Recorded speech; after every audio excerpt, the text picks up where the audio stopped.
بسم اللہ الرحمن الرحیم لقد كان لكم في رسول الله أسوة حسنة لمن كان يرجو الله واليوم الآخر وذكر الله كثيرا.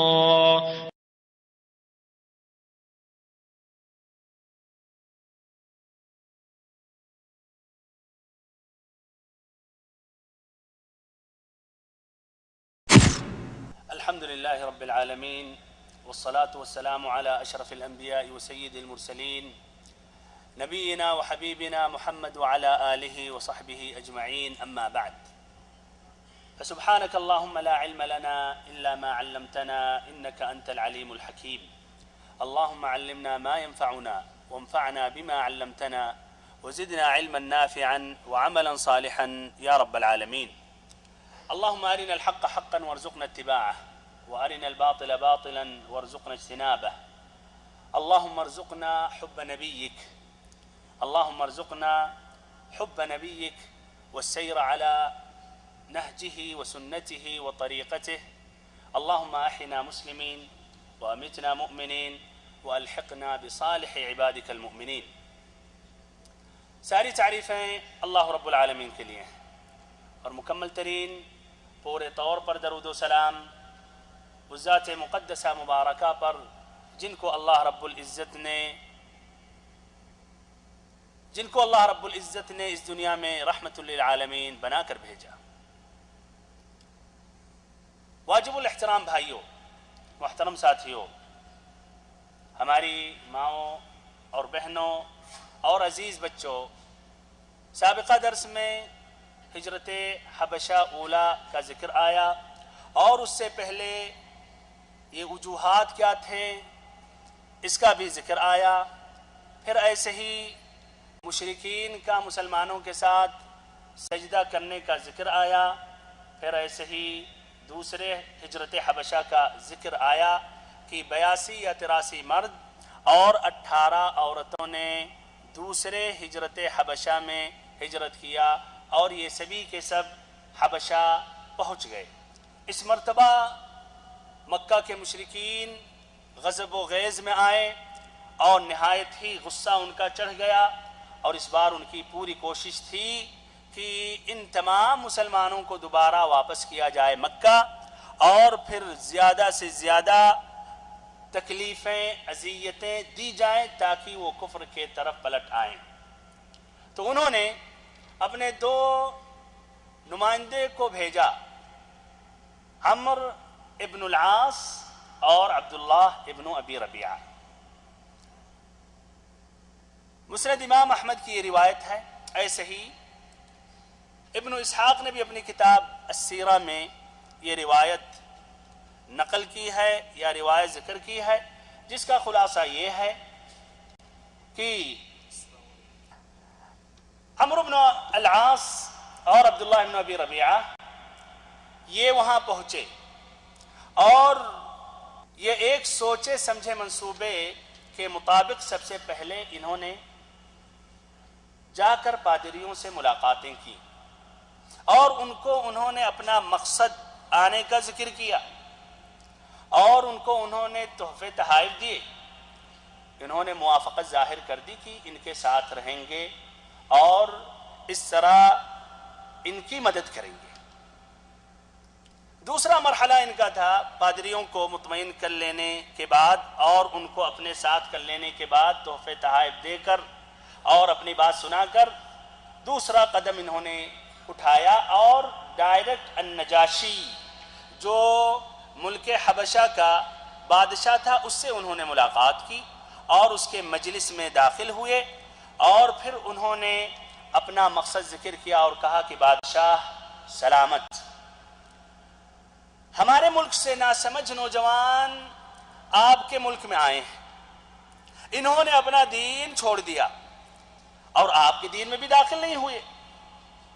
پھر ایسے ہی انہوں نے ایک نیا دین اپنایا، نیا دین تجویز کیا جس کو نہ ہم جانتے ہیں نہ آپ ہی جانتے ہیں.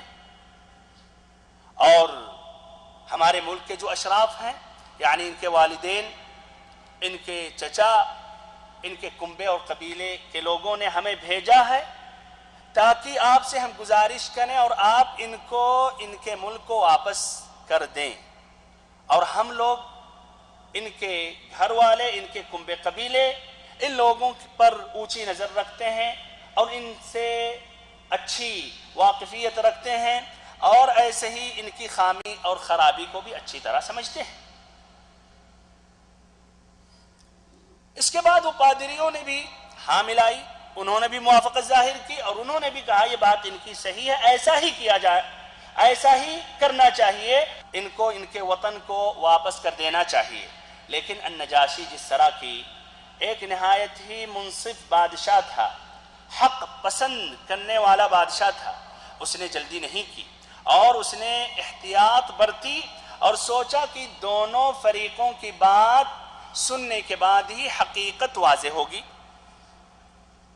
اور اس طرح آپ اندازہ لگا سکتے ہیں کہ کس قدر یہ النجاشی عقل مند تھا اور صحیح سوچ رکھنے والا تھا، اور حقیقت میں وہ منصف اور عدل پسند کرنے والا بادشاہ تھا. اس طرح النجاشی نے مسلمانوں کو بلایا. مسلمانوں نے جعفر ابن ابی طالب کو مقدم کیا کہ وہ ان سبھی کی نمائندگی کریں اور سب کی طرف سے بولیں. جعفر ابن ابی طالب رضی اللہ عنہ نے اپنی بات سنائی اور انہوں نے کہا بادشاہ، یا ایھا الملک انا کنا قوما اہل جاہلیہ نعبد الاصنام ونأکل المیتہ ونأتی الفواحش ونقطع الارحام ونسیء الجوار وَيَأْكُلُ الْقَوِيُّ مِنَّ الضَّعِيفِ کہ بادشاہ ہم جاہلیت والی قوم تھے، ہم بتوں کی عبادت کرتے تھے، ہم بتوں کو پوجتے تھے اور مردار کھاتے تھے اور ایسے ہی برائیاں کرتے تھے، قرابت داروں سے تعلق توڑتے تھے، پڑوسیوں سے بدسلوکی کرتے تھے، ہمارا طاقتور کمزور کو کھا رہا تھا. ہم اسی حالت میں تھے کہ اللہ نے ہم ہی میں سے ایک رسول بھیجا، ہم اس کی عالی نسبی، سچائی، امانت اور پاک دامنی کو جانتے تھے. اس نے ہمیں اللہ کی طرف بلایا کہ ایک اللہ کی عبادت کرو اور اس کے سوا تمام معبودات باطلہ کا انکار کرو، بتوں کی عبادت کو چھوڑو، خالص صرف اور صرف ایک اللہ کی عبادت کرو، اور اس کے سوا جن پتھروں اور بتوں کو ہم اور ہمارے باپ دادا پوجتے تھے انہیں چھوڑ دیں. اس نے ہمیں سچ بولنے، امانت ادا کرنے، قرابت جوڑنے، پڑوسی سے اچھا سلوک کرنے اور حرام کاری اور خون ریزی سے باز رہنے کا حکم دیا، اور بے حیائی کے کاموں سے اور جھوٹ بولنے سے، یتیم کا مال کھانے سے اور پاک دامن عورتوں پر جھوٹی تہمت لگانے سے منع کیا. اس نے ہمیں یہ بھی کہا، اس نے ہمیں یہ بھی حکم دیا کہ ہم صرف ایک اللہ کی عبادت کریں، اس کے ساتھ کسی کو شریک نہ کریں. اس نے ہمیں نماز اور زکوٰۃ اور روزے کا حکم دیا. حضرت جعفر ابن ابی طالب، علی ابن ابی طالب رضی اللہ عنہ کے بھائی نے اور بہت سے کام بھی گنوائے. پھر کہا اس کے بعد ہم نے اس نبی کی بات مان لی، اس نبی کے دین میں داخل ہو گئے، اس نبی کی ہم نے اتباع کر لی اور پھر صرف اور صرف اللہ کی عبادت کرنے لگے، اور غیر اللہ کی عبادت کو ہم نے چھوڑا، غیر اللہ کی عبادت سے ہم نے اجتناب کیا، بتوں کی عبادتوں کو ہم نے چھوڑا. اور ایسے ہی اس نبی نے جن باتوں کو کہا حرام ہے اس کو ہم نے حرام مان لیا، جس کو حلال کہا ہم نے اس کو حلال تسلیم کر لیا. اس کے بعد ہماری قوم ہم سے بگڑ گئی اور اس نے ہم پر ظلم و ستم کیا اور ہمیں دین سے پھیرنے کے لیے فتنوں اور سزاؤں سے دوچار کیا، یہاں تک کہ یہ ہمارے اور یہ دین میں رکاوٹ قائم ہوئے. تو ہم نے سوچا کہ ہم آپ کے ملک کا رخ کریں، اور ہم نے آپ کو اوروں پر ترجیح دی اور ہم آپ کے پاس آئے اس امید لے کر کہ ہم پر ظلم نہ کیا جائے. نجاشی نے بات جب سنی تو حضرت جعفر ابن ابی طالب رضی اللہ عنہ سے کہا کہ قرآن کی چند آیتیں بھی آپ سنائیں جو آپ کے نبی لے کر آئے ہیں یا جو اللہ تعالیٰ نے آپ کے نبی پر نازل کیا۔ جعفر ابن ابی طالب رضی اللہ عنہ نے بھی مناسب سمجھا کہ عیسیٰ علیہ السلام ہی کے متعلق آیتیں سنائی جائیں، اس لیے کہ النجاشی اور نجاشی کے ملک کے اکثر لوگ وہ عیسائی تھے، عیسیٰ علیہ السلام کو مانتے تھے۔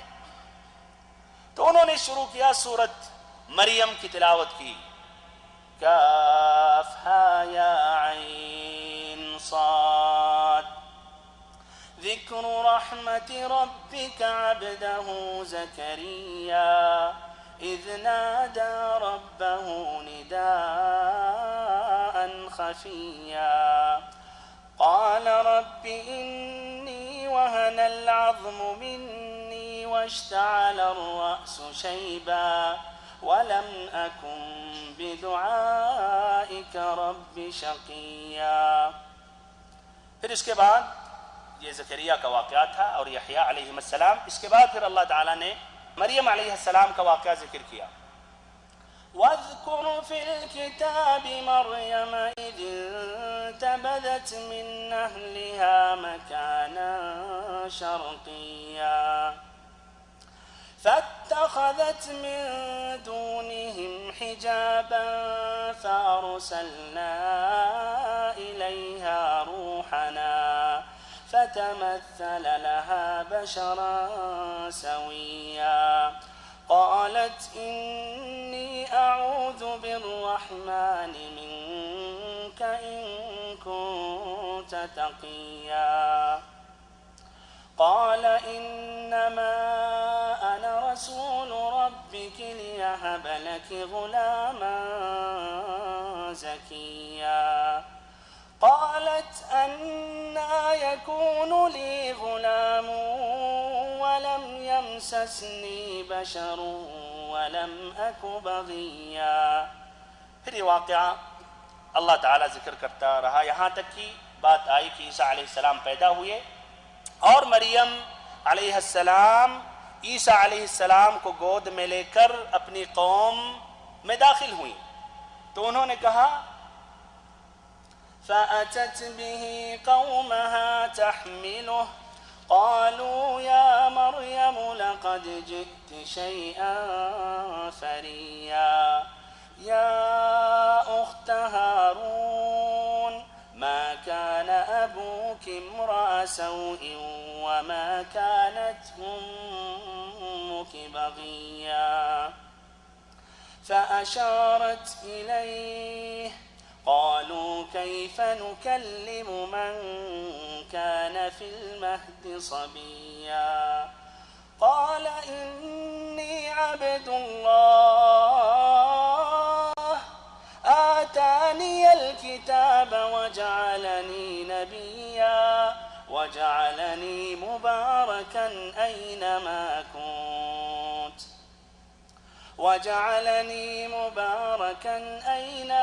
كنت وأوصاني بالصلاة والزكاة ما دمت حيا وبرا بوالدتي ولم يجعلني جبارا شقيا والسلام علي يوم ولدت ويوم أموت ويوم أبعث حيا۔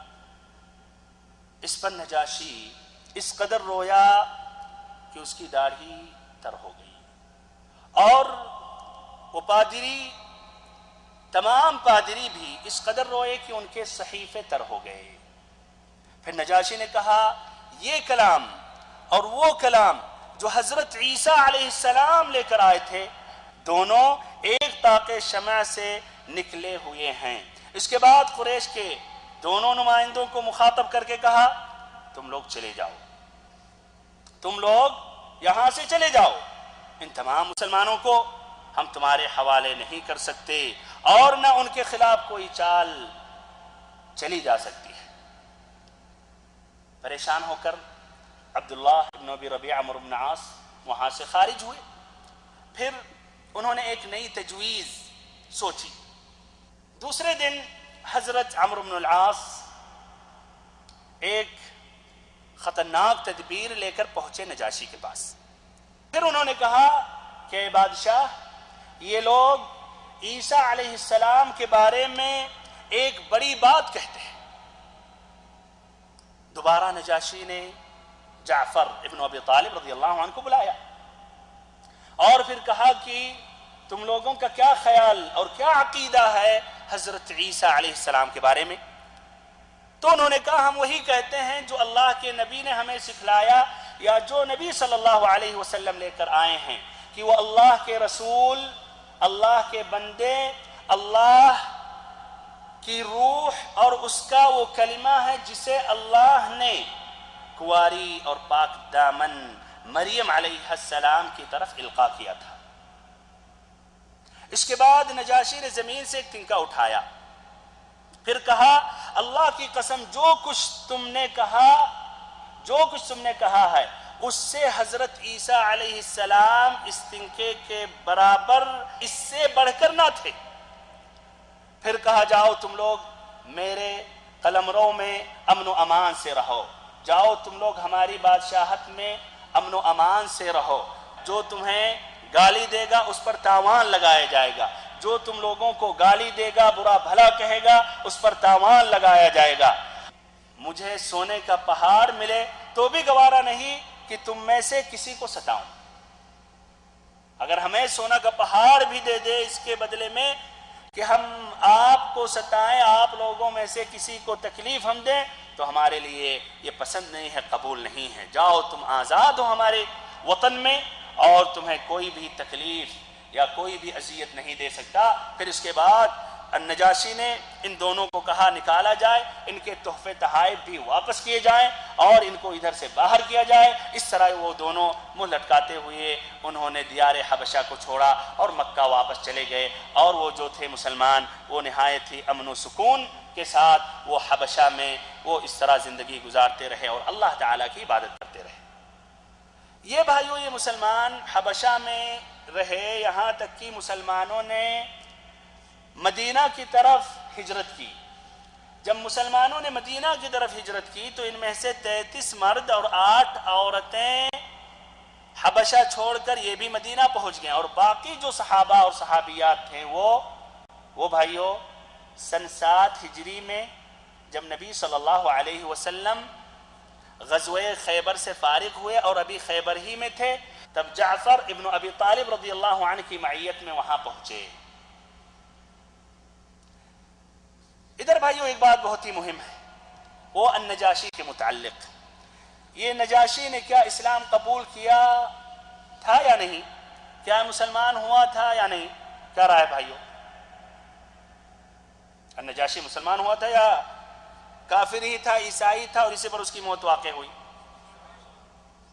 اچھا، النجاشی بھائیو یہ تو ایک لقب ہے۔ ہر وہ بادشاہ جو حبشہ پر بادشاہت کرتا ہے، حبشہ کا جو بادشاہ ہوتا ہے اس کا لقب ہوتا ہے النجاشی۔ جس طرح کی روم کا جو بادشاہ ہوتا ہے اس کو قیصر کہتے ہیں، اور ایسے ہی فارس کا جو بادشاہ ہوتا ہے اس کو کسریٰ کہتے ہیں۔ تو یہ النجاشی جو تھا نبی صلی اللہ علیہ وسلم کے زمانے میں، یا جس وقت یہ مسلمانوں نے ہجرت کی تھی، اس کا نام تھا اصحمہ۔ تو کیا اصحمہ مسلمان ہوا تھا یا نہیں؟ صحیح جو مسئلہ ہے کہ وہ مسلمان ہوا تھا اور اسلام پر اس کی موت واقع ہوئی، اور اس کی چند دلیلیں ہیں۔ پہلی دلیل صحیح امام بخاری اور مسلم کی ہے، ابو ہریرہ رضی اللہ عنہ سے روایت ہے کہ ان رسول اللہ صلی اللہ علیہ وسلم نعى النجاشی فی اليوم الذي مات فیہ، کہ نبی صلی اللہ علیہ وسلم نے نجاشی کی وفات کی خبر اور اطلاع صحابہ کرام کو دیا، اور پھر ایسے ہی نبی صلی اللہ علیہ وسلم نے حکم دیا اور صحابہ کرام نے جنازہ کی نماز پڑھی، یعنی غائبانہ نماز انہوں نے ادا کی۔ ایسے ہی ایک مسلم شریف کی روایت ہے ان النبی صلی اللہ علیہ وسلم قال ان اخا لکم قد مات فقوموا فصلوا علیہ، کہ تمہارا ایک بھائی ہے جس کا انتقال ہو چکا ہے تو کھڑے ہو جاؤ اس پر نماز پڑھو. تو ظاہری بات ہے نبی صلی اللہ علیہ وسلم جب نماز پڑھ رہے ہیں تو ایک مسلمان ہی پر پڑھیں گے.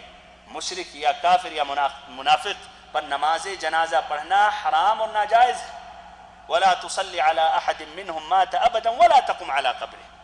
یہ پہلی دلیل. دوسری دلیل بھائیوں، اور یہ ابن اسحاق اپنی کتاب السیرہ میں ذکر کرتے ہیں، اور یہ روایت صحیح ہے، معتبر ہے، اور یہ سند صحیح ہے اس روایت کی. کہتے ہیں ان النجاشی لما مات كان يتحدث انه لا يزال يرى على قبره نور. کہ جب النجاشی کا انتقال ہو چکا تھا اور النجاشی کو دفن کر دیا گیا تھا تو یہ لوگوں میں بات مشہور تھی کہ ان کے قبر پر، ان کی قبر سے روشنی دکھائی دیتی تھی. النجاشی کی قبر پر روشنی دیکھنے والوں نے دیکھا، بلکہ مسلسل دیکھتے رہے، اور یہ بھی اللہ تعالیٰ نے بطور کرامت عطا کیا ہوگا النجاشی کو. تو بہرحال النجاشی اس طرح یہ مسلمان تھے یا مسلمان ہو گئے تھے اور اسلام پر ان کی موت واقع ہوئی، لیکن ان کا شمار صحابہ میں نہیں ہوگا، اس لیے کہ انہوں نے اپنے آنکھوں سے نبی پاک صلی اللہ علیہ وسلم کو نہیں دیکھا. ان کو کہا جائے گا مخضرم. مخضرم ان کو کہا جاتا ہے جنہوں نے نبی صلی اللہ علیہ وسلم کی زندگی کو، آپ کی حیات طیبہ کو پایا اور آپ کے دور میں رہے، زندہ رہے، اور انہوں نے اسلام قبول کیا، لیکن نبی صلی اللہ علیہ وسلم کو اپنے آنکھوں سے نہیں دیکھ سکے. تو ان کو کہا جائے گا مخضرم، لیکن صحابیوں میں یا صحابہ کرام میں شمار نہیں ہوگا. اور ایسے ہی تابعی بھی نہیں کہا جائے گا بلکہ مخضرم کہا جائے گا، اور ایک اجمالی اعتبار سے تابعی میں بھی شمار کر سکتے ہیں. ہمارے بھائیوں، ہجرت حبشہ اولا اور ہجرت حبشہ ثانیہ سے جو سبق اور عبرت کی باتیں ہیں یہ آپ کے سامنے رکھ رہا ہوں، ذکر کر رہا ہوں. پہلا فائدہ یہ ہے کہ یہ صحابہ کرام کو جب مکہ میں مجبور کیا گیا، ان کو مجبور کیا گیا، ان کو پریشان کیا گیا، تو ان کے سامنے دو راستہ تھا. یا تو اپنے ایمان، اسلام، عقیدے کی حفاظت کریں اور وطن اور اہل اور مال سے جدائی اختیار کریں، یا تو پھر مال، وطن اور اہل کو ترجیح دیتے ہوئے عقیدے کو چھوڑیں، دین کو چھوڑیں، اسلام کو چھوڑیں. تو انہوں نے کیا اختیار کیا بھائیو؟ اسلام اختیار کیا، ایمان کو ترجیح دیا، ایسے ہی عقیدے کو انہوں نے ترجیح دیا، اور یہی دین کے خاطر انہوں نے ہجرت کی. تو ایسے ہی بھائیو، ہم تمام مسلمانوں کے نزدیک سب سے زیادہ اہمیت اسلام کی ہونی چاہیے، ایمان کی ہونی چاہیے، عقیدے کی ہونی چاہیے. اس کے بعد پھر وطن، مال اور اہل کی اہمیت آنی چاہیے. دوسرا فائدہ اور دوسرا سبق یہ ہے کہ یہ صحابہ کرام دین کے خاطر اپنے ملکوں کو انہوں نے چھوڑا. دین کے خاطر انہوں نے اپنے ملکوں کو انہوں نے چھوڑا. آپ غور کریں کتنے وہ مسلمان ہیں جو وطن کے خاطر اپنے دین کو چھوڑتے ہیں اور جا کے یورپ میں، امریکہ میں، کینیڈا میں رہنا پسند کرتے ہیں، وہاں کے لوگوں کو مسلمانوں پر ترجیح دیتے ہیں، وہاں کی فضا کو زیادہ محبوب سمجھتے ہیں اور وہاں جا کر بستے ہیں، اور پھر آہستہ آہستہ زندگی گزرتی ہے اور ان کی دوسری نسل یا تیسری نسل کفر کے طرف پلٹ جاتی ہے، مرتد ہو جاتی ہے. اور یہ بھائیوں، ان ممالک میں بات مشہور ہے، بلکہ ان کے سیاستدانوں نے کہا ہے کہ یہ مسلمان جو یہاں آ کر رہ رہے ہیں ان کو رہنے دو اور ان کو مکمل آزادی بھی دو. مسجد بنانا چاہ رہے ہیں اس کے لیے بھی بنانے دو، عبادت کرنا چاہ رہے ہیں عبادت کرنے دو، داڑھی رکھنا چاہ رہے ہیں رکھنے دو، ان کی عورتیں بھی حجاب، نقاب، پردے میں رہنا چاہتی ہیں رہنے دو. یہ چلیے مان لیتے 100% اسلام پر ہیں، 100% مسلمان ہیں، لیکن ان کے بعد آنے والی نسل 50% مسلمان رہے گی اور 50% ہمارے دین پر رہے گی، اور پھر تیسری نسل جو ان کی آئے گی وہ 100% ہماری رہے گی. اسی لیے ہمیں تیسری نسل کی خاطر ان کے ساتھ ہم یہ سہولت یا ان کے لیے ہم یہ آسانیاں پیش کر رہے ہیں اور اپنے دین پر وہ قائم ہیں. کوئی حرج نہیں ہے، کوئی مشکل نہیں ہے. اور یہ بھائیو حقیقت، بلکہ بھائیو ہم نے اپنے آنکھوں سے دیکھا ایسے ایسے مسلمانوں سے ہم نے ملاقاتیں کی جو تیسری نسل انتظار کرنے کی ضرورت نہیں، ان کی دوسری ہی نسل برباد ہو گئی، بلکہ بہت ہیں مسلمان جو خود برباد ہو گئے۔ ابھی یہی اسی رمضان میں ہماری ملاقات ہوئی مراکو کے ایک شخص سے۔ کہاں ملاقات ہوئی؟ کہاں بھائی ملاقات ہوئی؟ مسجد میں نہیں، بازار میں۔ اور ہمارا جو ساتھی تھا اس نے کہا کہ یہ سعودیہ عربیہ سے آئے ہیں امامت کے لیے، تراویح پڑھانے کے لیے، دعوت و تبلیغ کے لیے، آ جائیے ہمارے ساتھ افطاری کیجیے۔ کہا وعدہ تو نہیں کر رہا ہوں لیکن کوشش کروں گا۔ پھر بعد میں ہمارا ساتھی کہہ رہا کہ یہ نہ نماز پڑھتا ہے، نہ روزہ رکھتا ہے، مسجد میں غلطی سے بھی نہیں آتا ہے، جمعہ میں بھی نہیں آتا، عیدین میں بھی نہیں آتا ہے، اور اس کے بچوں کے بارے میں کیا کہنا، یہ تو 100% مرتد عیسائی اور یہ نصارہ ہو چکے ہیں یا ملحد ہو چکے ہیں۔ آج ہمارے بہت سے بھائی دیکھیے دین کو بیچتے ہوئے ایسے ملکوں کو ترجیح دے رہے ہیں، بہت شوق سے جا رہے ہیں، بلکہ بھاگنے کی کوشش کرتے ہیں، چاہے غیر قانونی طریقے سے وہاں پہنچیں۔ بلکہ بھائیوں بہت سی عورتوں کے بارے میں بھی ہم نے سنا کچھ عربی ممالک سے جو غیر شرعی غیر قانونی طریقے سے جس طرح بھی پہنچنے کی کوشش کرتی ہیں، یہاں تک کہ کافروں سے شادیاں کرتی ہیں تاکہ اقامہ کا مسئلہ، پاسپورٹ کا مسئلہ حل ہو جائے۔ اور ایسے ایسے سوالات بھی مجھ سے کرنے والوں نے کیا۔ تو بھائی اس طرح غور کیجیے آپ، صحابہ کرام نے دین کے خاطر انہوں نے وطن کو بیچا، وطن پر انہوں نے ترجیح دی، اور آج لوگ وطن کو یا ایسے ملکوں کو دین پر ترجیح دے رہے ہیں۔ فَإِلَى اللَّهِ الْمُشْتَكَى۔ تیسرا فائدہ بھائیو، تیسرا سبق یہ ہے کہ یہ صحابہ کرام جب حبشہ پہنچے، حبشہ کے لوگ عیسائی تھے، کرسچن تھے، اور ایسے ہی زبان میں بھی اتفاق نہیں تھا اور ماحول بھی ان کا الگ تھا، تب بھی یہ صحابہ کرام اس مجتمع سے، اس سوسائٹی سے، ان لوگوں سے متاثر نہیں ہوئے، بلکہ انہوں نے ان کو مؤثر کیا، یہاں تک کہ النجاشی ان کا بادشاہ مسلمان ہو گیا۔ اور ایسے ہی مسلمانوں کو ہونا چاہیے کہ آپ جہاں بھی پہنچ جائیں، اور اگر مان لیں ایسے ملکوں میں بھی پہنچ گئے تو آپ اسلام کو پابندی سے، مضبوطی سے پکڑیں، تھامیں، اور وہاں کے لوگوں پر اسلام پہنچائیں، ان کو اسلام سے متاثر کریں، نہ کہ الٹا آپ ہی متاثر ہو جائیں اور ان کے پیچھے پیچھے چل پڑیں اور ان کی تقلید کرنے لگیں، بلکہ ان کے سامنے اسلام ظاہر کرنا حقیر سمجھیں یا آپ کے اندر شرم آئے۔ کتنے ہوں مسلمان جو ایسے ایئرپورٹوں پر پہنچتے ہیں تو نماز ہی نہیں پڑھتے ہیں، یعنی عام حالات میں پڑھتے ہیں، لیکن وہاں شرم آتی ہے، سب دیکھیں گے کہ ارے یہ دیکھو کتنے پرانے زمانے کا یہ مسلمان جو ابھی بھی اسلام کے اصول اور قواعد اور قوانین کا پابند ہے، یہاں بھی نماز پڑھ رہا ہے۔ کتنے ہیں نماز چھوڑ دیتے ہیں، ایسی کتنی عورتیں ہیں جو نقاب حجاب چھوڑ دیتی ہیں، وہ بھی ان عورتوں کی تقلید کرنے لگتی ہیں اور وہ بھی پینٹ بوشٹ پہننے لگتی ہیں۔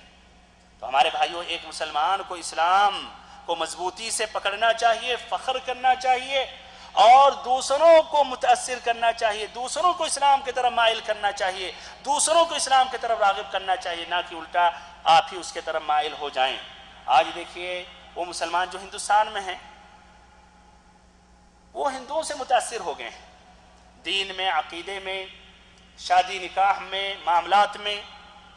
مثلا عقیدے کے مسئلے میں یہی مسلمان لا الہ الا اللہ پڑھتا ہے، پھر غیر اللہ کی عبادت کرتا ہے، قبروں کا جا کے طواف کرتا ہے، قبروں پر تالیاں بجاتا ہے، قبروں پر چادریں چڑھاتا ہے، قبروں پر سجدہ کرتا ہے، جس طرح کہ ایک ہندو اپنی مورت کا طواف کرتا ہے، دودھ چڑھاتا ہے، سجدہ کرتا ہے، مانگتا ہے، وسیلہ پکڑتا ہے، اور جس طرح کی ہندوؤں کے بتوں کی کوئی تحدید نہیں، کتنی تعداد ہے، ایسے ہی ان کے بھی جو بابا ہیں، جو اولیاء ہیں، ان کی بھی کوئی تعداد نہیں ہے۔ ایسے ہی شادی میں دیکھیں جہیز کا مسئلہ، ہندوؤں سے یہ ایک لعنت آئی ہے جو ایک مسلمان بھی بغیر شرم اور حیا کے مانگتا ہے جب اپنے لڑکی کی شادی کرتا ہے، اور ایسے ہی اس کے بالمقابل پھر عورت کا جو حق ہے، لڑکی کا جو حق ہے میراث میں، اس سے محروم کرتا ہے۔ یہ متاثر ہوئے کس سے؟ ہندوؤں سے. تو بھائیو ہمیں الٹا ہمیں اپنے دین کو مضبوطی سے پکڑنا چاہیے اور ان کو متاثر کرنا چاہیے کہ وہ ہماری تقلید کریں، نہ کہ ہم ان کی تقلید کریں. چوتھا فائدہ بھائیو، مشرکوں نے صحابہ کرام کو چھوڑا نہیں جب وہ حبشہ پہنچے، بلکہ انہوں نے ان کا پیچھا کیا. اس سے واضح ہو رہا کہ دشمنی جو ہے مسلمانوں میں اور کافروں میں وہ دینی دشمنی ہے، وہ شخصی یا ذاتی دشمنی نہیں ہے. اس لیے کہ اگر شخصی یا ذاتی دشمنی ہوتی تو یہ مشرکین، یہ کفار خوش ہو جاتے کہ جاؤ الحمدللہ یہاں سے تو دور ہو گئے، ہمیں انہوں نے سکون دے دیا ہے کہ نہیں. لیکن اس لیے کہ دینی دشمنی ہے، وہ نہیں چاہتے کہ وہاں یا کہیں بھی سکون سے رہیں. وہ تو ہمیشہ چاہتے ہیں کہ مسلمان تباہ رہیں، مسلمان کمزور رہیں، ان کو اذیتیں دی جائیں، ان کو تکلیفیں دی جائیں. اسی لیے انہوں نے پیچھا کیا اور ان کے لیے گوارا نہیں تھا کہ مسلمانوں کو چھوڑ دیں امن اور سکون کے ساتھ وہ اللہ کی وہاں عبادت کرتے رہیں. تو یہ ہمیں جاننا چاہیے کہ ایک کافر جب دشمنی کرتا مسلمانوں سے تو شخصی یا ذاتی دشمنی نہیں ہوتی ہے بلکہ دینی دشمنی ہوتی ہے. اور یہ دینی دشمنی بھائیو زیادہ سخت ہے اور زیادہ شدید ہے. پانچواں فائدہ یہ ہے کہ ایک مسلمان کے لیے جائز ہے کہ ایک کافر سے مدد طلب کرے ضرورت کے وقت. اور یہ فائدہ پہلے بھی میں نے ذکر کیا. اور یہ کہاں سے فائدہ ہم نے مستنبط کیا؟ یہی مسلمان پہنچے النجاشی کے پاس. نجاشی اس وقت کافر تھا اور وہاں کے لوگ اکثر پادری وغیرہ یہ بھی کافر تھے، مسلمان نہیں تھے. چھٹا فائدہ، جعفر رضی اللہ عنہ سے جب النجاشی نے سوال کیا تو سب سے پہلے انہوں نے منہیات، جو حرام چیزیں ہیں جو اسلام میں منع ہے، ان چیزوں کا انہوں نے ذکر کیا. اور سب سے پہلے اس منہیات میں شرک کا ذکر کیا. پھر اس کے بعد جو اوامر ہیں، جو مأمورات ہیں، ان کا ذکر کیا. اور اس میں سب سے پہلے توحید ہے. ایسے قرآن میں بھی ہے فَمَن يَكْفُرْ بِالطَّاغُوتِ وَيُؤْمِن بِاللَّهِ، جو طاغوت کا انکار کرے گا اور اللہ پر ایمان لائے گا. تو ایسے ہی بھائیو ہمیں بھی دعوت اللہ میں سب سے پہلے شرک سے روکنا چاہیے اور توحید کی دعوت دینی چاہیے. کتنے ہیں مسلمان جو لا الہ الا اللہ کہتے ہیں اور لا الہ الا اللہ کا معنی مطلب نہیں سمجھتے ہیں، غیر اللہ کی عبادت کرتے ہیں. ساتواں فائدہ کہ جعفر رضی اللہ عنہ نے جب دعوت دی یا نبی صلی اللہ علیہ وسلم کا منہج ذکر کیا، آپ کی دعوت کا جب ذکر کیا تو سب سے پہلے انہوں نے توحید کا ذکر کیا کہ یہ ایک اللہ کی عبادت کی طرف دعوت دیتے ہیں کہ ایک اللہ کی عبادت کرو اور بتوں کی عبادت سے بچو. یہی منہج تمام انبیاء کرام کا ہے، تمام رسولوں کا ہے کہ دعوت اللہ میں سب سے پہلے ایک اللہ کی عبادت کی طرف دعوت دیتے ہیں اور غیر اللہ کی عبادت سے روکتے ہیں، بتوں کی عبادت سے، قبروں کی عبادت سے، پتھروں کی عبادت سے، انسانوں کی عبادت سے، فرشتوں کی عبادت سے، نبیوں کی عبادت سے، جن کی بھی عبادت ہو ما سوی اللہ. ہمیں بھی یہی منہج اپنانا چاہیے دعوت اللہ میں. لوگوں کو جب بھی ہم دعوت دیں سب سے پہلے توحید کی طرف دعوت دیں اور شرک سے روکیں. بھائیو اس طرح یہ ہجرت حبشہ اولا اور ثانیہ کا ذکر ہو چکا. اس کے بعد حضرت حمزہ رضی اللہ عنہ کا قبول اسلام کا تذکرہ کر رہا ہوں. جس قدر یہ مکہ کے مشرکین مسلمانوں کو اذیتیں پہنچانے لگے، یہاں تک کہ مسلمان مجبور ہوئے اور انہوں نے حبشہ کا رخ اختیار کیا اور وہاں جا کر بس گئے، تو اللہ تعالی نے اسی شدت میں ایسے پہلوان، ایسے طاقتور، ایسے نوجوان کو اسلام کی دولت سے مشرف کیا اور اسلام میں داخل ہوئے. وہ تھے حضرت حمزہ ابن عبد المطلب، نبی صلی اللہ علیہ وسلم کے چچا، جن کا آگے جا کے لقب ملتا اسد اللہ، اللہ کے شیر. ان کا بھائیوں اسلام لانے کا سبب کچھ عجیب و غریب ہے اور کچھ ہٹ ہی کے ہے. یعنی حقیقت میں صحیح دل سے انہوں نے اسلام نہیں قبول کیا، ایک محض حمیت میں اسلام انہوں نے اپنی زبان سے ظاہر کیا، پھر بعد میں اللہ تعالیٰ نے ان کو توفیق دی اور صحیح معنوں میں اسلام میں داخل ہو گئے۔ وہ قصہ یہ ہے، ابن اسحاق نے اپنی کتاب السیرہ میں ذکر کیا کہ ایک مرتبہ ابو جہل کوہ صفا سے گزرا اور اس کی ملاقات حضرت محمد صلی اللہ علیہ وسلم سے ہوئی۔ اس کمبخت نے نبی صلی اللہ علیہ وسلم کو تکلیفیں دیں، گالی گلوچ بکا، اور یہ بھی آتا ہے کہ اس نے ایک پتھر سے مارا جس سے نبی صلی اللہ علیہ وسلم کے چہرے مبارک سے خون بہ نکلا۔ پھر اس کے بعد یہ ابو جہل جا کے کعبہ کے پاس مشرکین یا قریش کی ایک جماعت بیٹھی ہوئی تھی، وہاں جا کر بیٹھ گیا۔ یہ تمام معاملہ عبداللہ بن جدعان کی ایک لونڈی دیکھ رہی تھی جس کا مکان صفا پہاڑی کے نیچے تھا۔ اس کے بعد حضرت حمزہ ابن عبد المطلب شکار کر کے واپس آ رہے تھے، یعنی داخل ہو رہے تھے، تو اس لونڈی نے پورا واقعہ ذکر کر دیا اور کہا کہ آپ کے بھتیجے کے ساتھ ابو جہل نے اس طرح کیا۔ غصے میں آ گئے اور سیدھے اپنا کمان لے کر جہاں ابو جہل اپنے ساتھیوں کے ساتھ بیٹھا ہوا تھا وہاں کھڑے ہو گئے اور انہوں نے نہایت ہی ایک بری گالی دی جو آپ خود پڑھ سکتے ہیں، اور اس کے بعد کہا ہمارے بھتیجے کو برا بھلا کہتے ہو، ہمارے بھتیجے کو گالی دیتے ہو، حالانکہ میں بھی اس کے دین پر ہوں۔ یہ بھائیو اس طرح زبان سے اس طرح ایک بات نکل گئی تھی، ایک جملہ، تو کہا کہ ہمارے بھتیجے کو گالی دے رہے ہو حالانکہ میں بھی اس کے دین پر ہوں۔ پھر کمان اس سے مارا یہاں تک کہ اس کا چہرے پر نہایت ہی گہرا زخم آ چکا، اور اس کے بعد عن قریب یہ تھا کہ ایک فتنہ قائم ہو جائے حرم میں کعبہ کے پاس، اس لیے کہ ابو جہل کے خاندان جو بنو مخزوم تھے وہ کھڑے ہو گئے ایک طرف، اور حمزہ ابن عبد المطلب کے جو خاندان تھے بنو ہاشم کے لوگ وہ ایک طرف کھڑے ہو گئے۔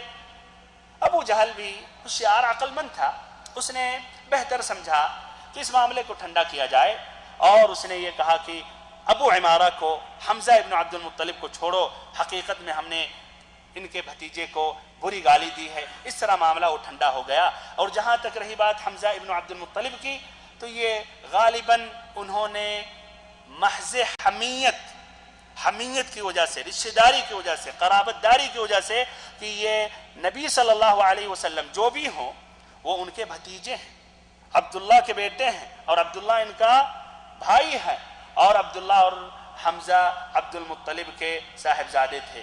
تو اس حمیت میں انہوں نے آ کر، غصے میں آ کر، سمجھیے یہ کہہ دیا تھا، زبان سے یہ بات نکل گئی تھی، لیکن بعد میں اللہ تعالیٰ نے ان کے دل میں اسلام کو بسا دیا اور صحیح معنوں میں مسلمان ہو گئے، اور ان کا بعد میں جا کے لقب پڑا اسد اللہ۔ اور یہ ایک نہایت ہی معزز اور مضبوط جوان تھے جن کے اسلام کی خبر سننے کے بعد قریش کو کافی تکلیف پہنچی، کافی پریشان ہوئی۔ یہ واقعہ بھائیو ذی الحجہ سن 6 نبوت کا ہے۔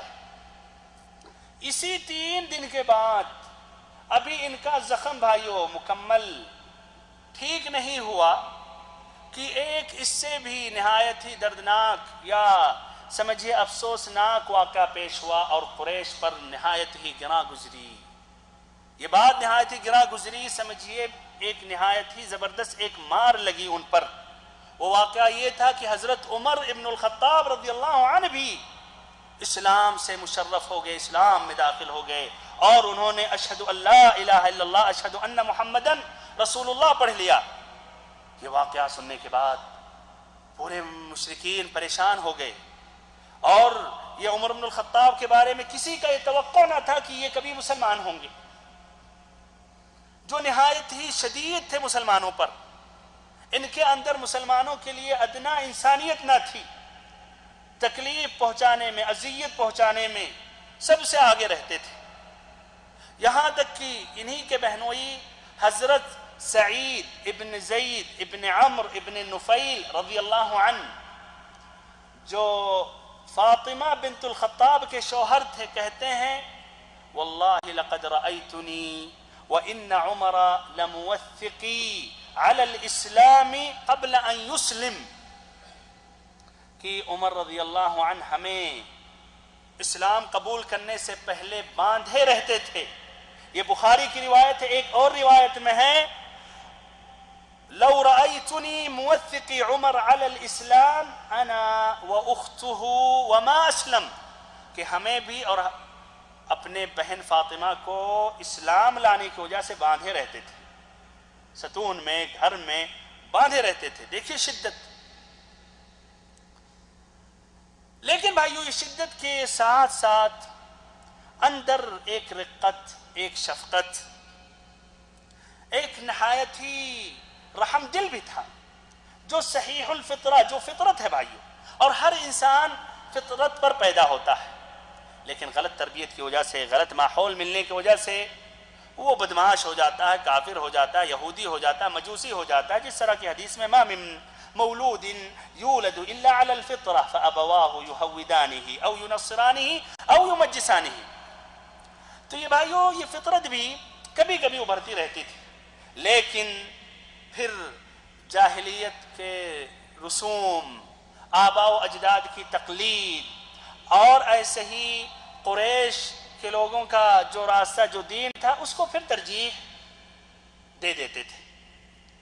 لیکن شفقت اور رحمت تھی ان کے نفس میں اور ان کے دل میں. اس پر آپ یہ سنیں، مثلا ابن ہشام نے روایت کی حضرت ام عبداللہ عامر ابن ربیعہ کی بیوی سے. عامر ابن ربیعہ کی بیوی ام عبداللہ کہتی ہیں کہ ہم لوگ تیاری کر رہے تھے حبشہ کی طرف جانے کے لیے، ہجرت حبشہ کے لیے ہم تیاری کر رہے تھے، یعنی سامان پیک کر رہے تھے اور تیاری کر رہے تھے کہ حضرت عمر رضی اللہ عنہ کا گزر ہوا وہاں سے.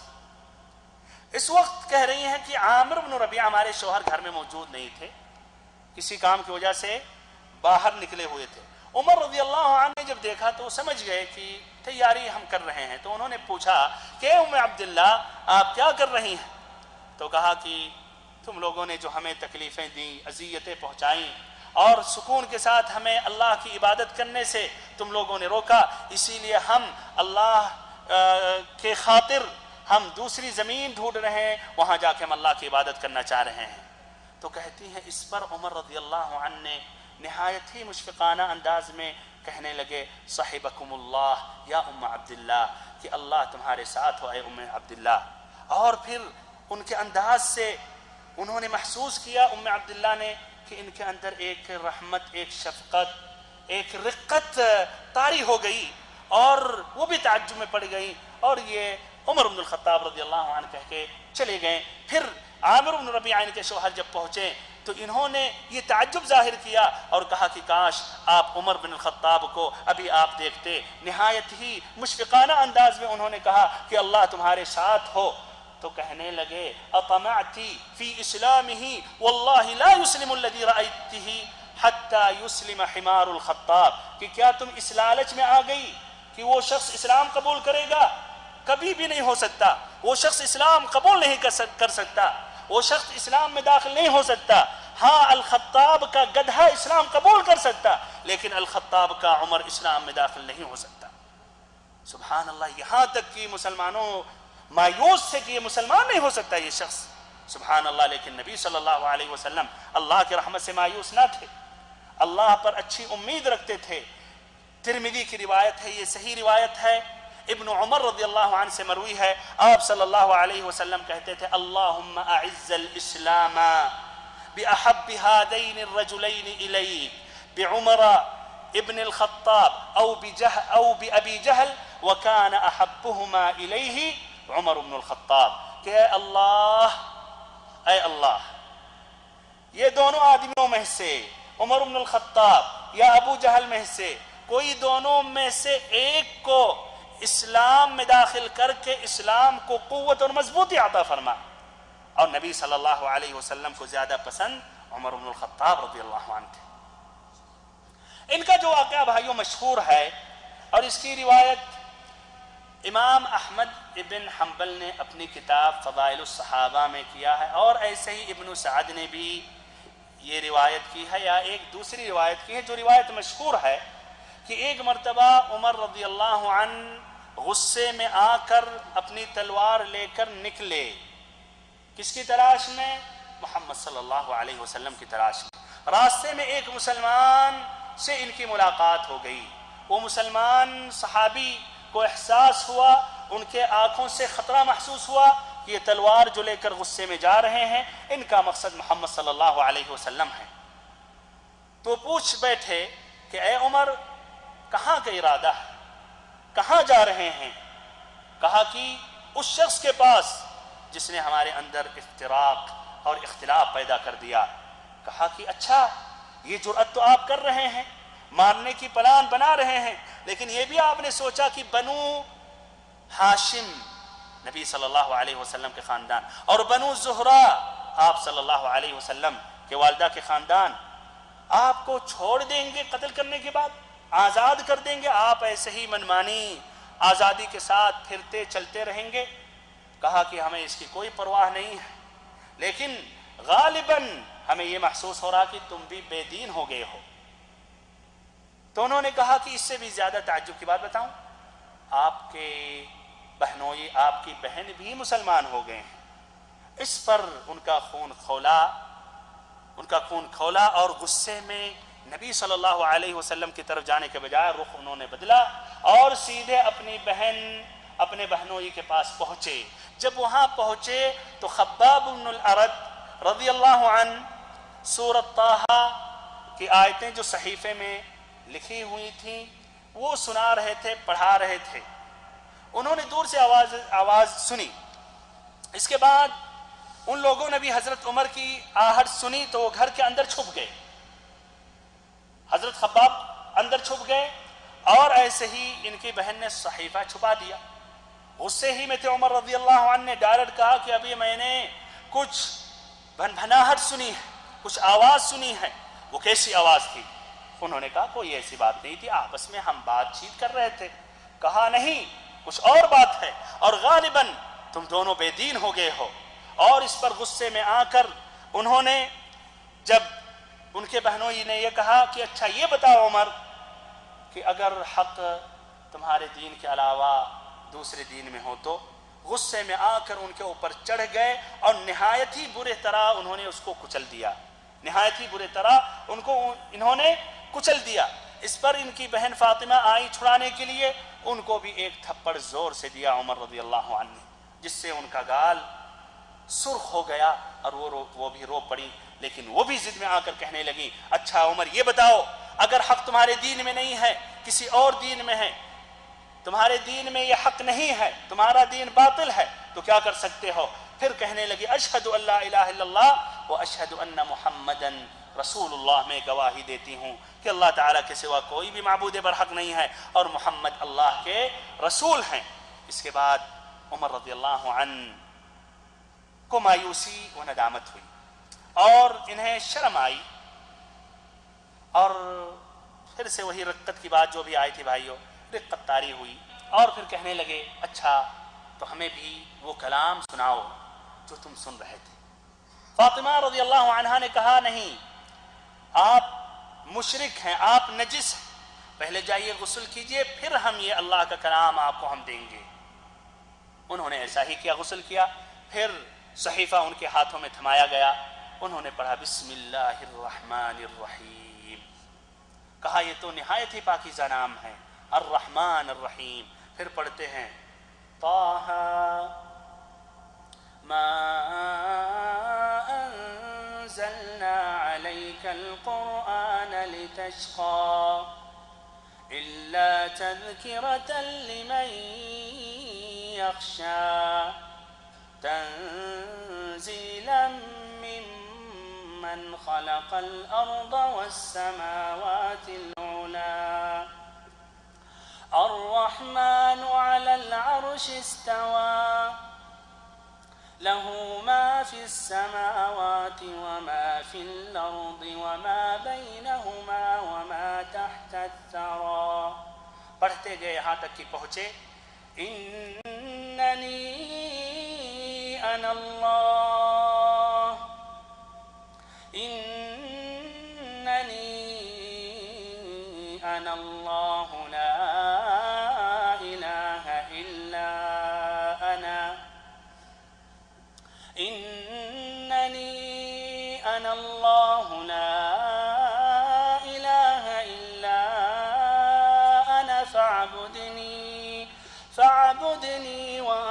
الصلاة لذکری، کہ میں ہی اللہ ہوں، ہماری ہی عبادت کرو اور مجھے یاد کرنے کے لیے نماز قائم کرو۔ اس کے بعد کہتے ہیں دلونی علی محمد، محمد صلی اللہ علیہ وسلم کہاں ہیں مجھے بتاؤ۔ خباب بن الارت رضی اللہ عنہ خوشی خوشی نکلتے ہیں اور کہتے ہیں عمر خوش ہو جاؤ، مجھے امید ہے کہ نبی صلی اللہ علیہ وسلم نے جو جمعرات کے دن دعا کی تھی کہ اے اللہ دونوں عمر میں سے، عمر ابن الخطاب یا عمر بن ہشام میں سے ایک کو اسلام میں داخل کر کے اسلام کو مضبوط اور قوت عطا فرما، ہماری امید ہے کہ نبی صلی اللہ علیہ وسلم کی دعا قبول ہو گئی اور آپ اسلام سے مشرف ہوں گے اور آپ اسلام میں داخل ہونے والے ہیں اور آپ مسلمان ہو جائیں گے۔ پھر خباب بن الارت رضی اللہ عنہ نے بتایا کہ نبی صلی اللہ علیہ وسلم اس وقت دار الارقم ابن ابی الارقم میں ہوں گے، وہی تلوار لے کر وہاں پہنچتے ہیں، دروازے پر دستک دیتے ہیں۔ ایک مسلمان آدمی دیکھتا ہے دروازے کے سوراخ سے، تو دیکھ رہا کہ عمر رضی اللہ عنہ ہیں، تلوار بھی ہاتھ میں لیے ہوئے ہیں، ڈر گیا اور مسلمانوں کو جب اس نے اطلاع دی تو وہ بھی بھائیوں سمٹ کر یکجا ہو گئے، سمٹ کر ایک طرف ہو گئے۔ حمزہ رضی اللہ عنہ جو بھی 3 دن پہلے مسلمان ہوئے، انہوں نے کہا بات کیا ہے؟ کہا عمر رضی اللہ عنہ دروازے پر ہیں، تلوار لے کر کھڑے ہوئے ہیں۔ کہا یہی بات ہے، دروازہ کھولو، آنے دو، اگر خیر کی نیت سے آئے ہیں، خیر چاہ رہے ہیں تو ہم انہیں خیر عطا کریں گے، اور اگر برے نیت سے آئے ہیں تو انہی کے تلوار سے ان کا کام ہم تمام کر دیں گے۔ آپ صلی اللہ علیہ وسلم پر وحی نازل ہو رہی تھی۔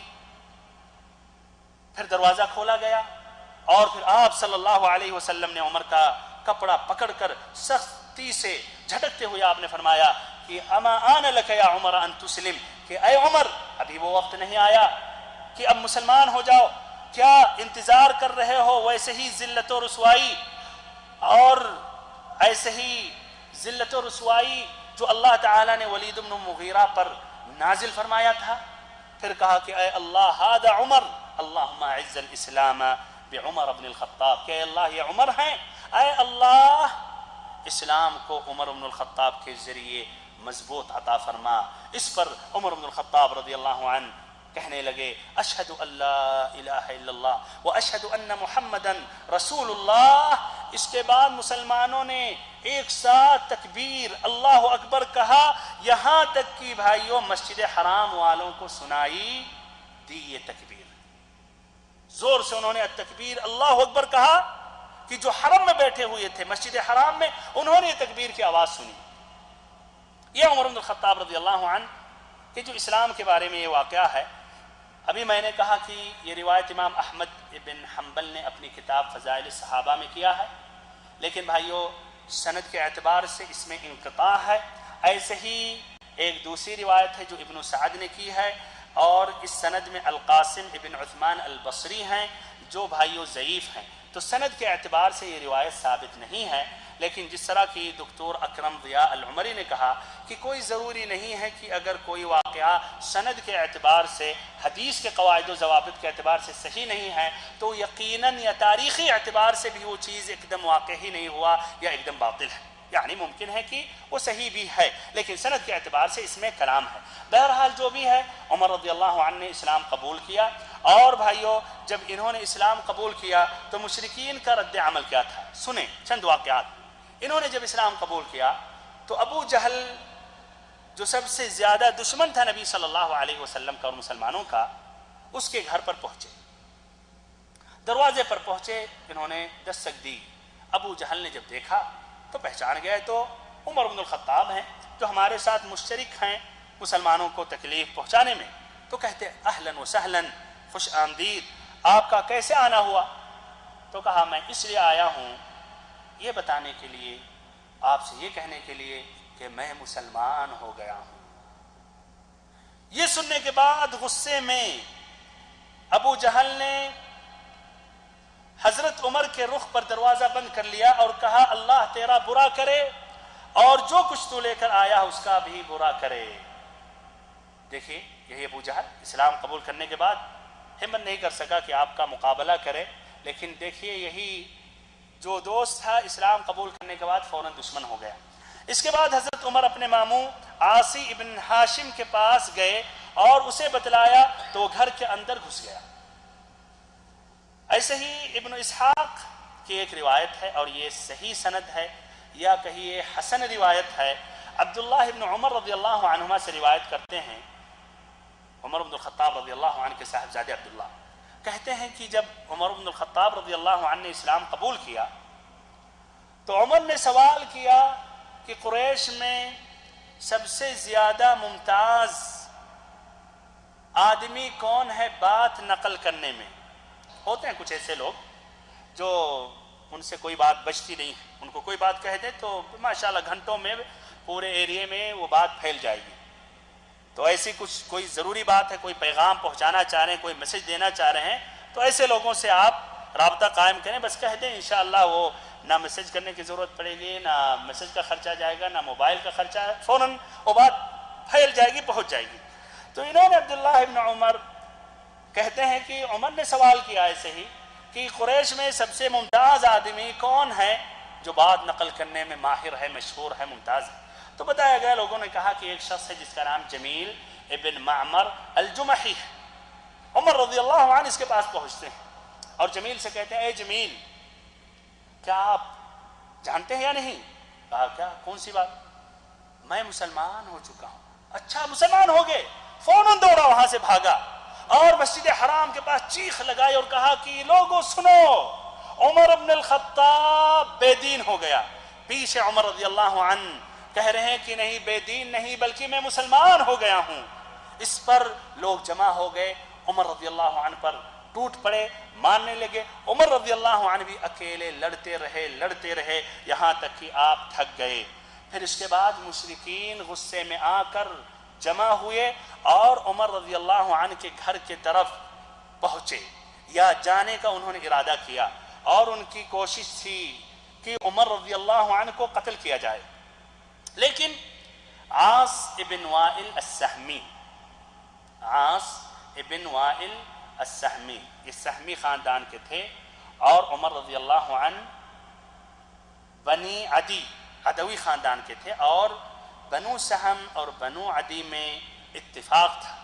اس کے تحت عاص ابن وائل نے لوگوں کو سمجھایا اور ان کو روکا، جس کے بنا پر انہوں نے اپنی یہ سازش یا جو ان کی سوچ تھی قتل کرنے کا جو منصوبہ تھا انہوں نے ایسا نہیں کیا۔ بہرحال یہ مشرکین کا رد عمل تھا۔ مسلمانوں نے کس طرح عمر رضی اللہ عنہ کا اسلام کا استقبال کیا؟ عمر رضی اللہ عنہ کے اسلام قبول کرنے سے پہلے مسلمان جرأت نہیں کرتے تھے کہ مسجد حرام میں جا کر نماز پڑھیں، اور یہ دور کی بات تھی جماعت کے ساتھ نماز پڑھنا۔ عمر رضی اللہ عنہ نے جب اسلام قبول کیا تو مسلمانوں نے جماعت کے ساتھ مسجد حرام میں نماز پڑھی۔ ایسے ہی ابن مسعود رضی اللہ عنہ کہتے ہیں، ما زلنا اعزتا منذ اسلم عمر، کہ جب سے حضرت عمر نے اسلام قبول کیا ہم برابر طاقتور اور باعزت رہے۔ ایسے ہی امام احمد کی روایت ہے فضائل الصحابہ میں، ابن عباس رضی اللہ عنہما سے مروی ہے، لما اسلم عمر قال المشركون قد انتصف القوم منا، کہ جس دن عمر رضی اللہ عنہ نے اسلام قبول کیا تو مشرکوں نے کہا کہ آج یہ لوگ ہمارے برابر ہو گئے، یہ بھی طاقتور ہو گئے، ہمارے مقابلہ کرنے کے لائق ہو گئے ہیں۔ اور انہی کا لقب الفاروق پڑا، جن کی وجہ سے حق اور باطل میں تمیز ہوا۔ بہرحال یہ عمر رضی اللہ عنہ کا یہ واقعہ اور قصہ اسلام ہے۔ حمزہ ابن عبد المطلب اور عمر رضی اللہ عنہ کے اسلام لانے میں جو درس اور عبرت کی باتیں وہ ذکر کر رہا ہوں۔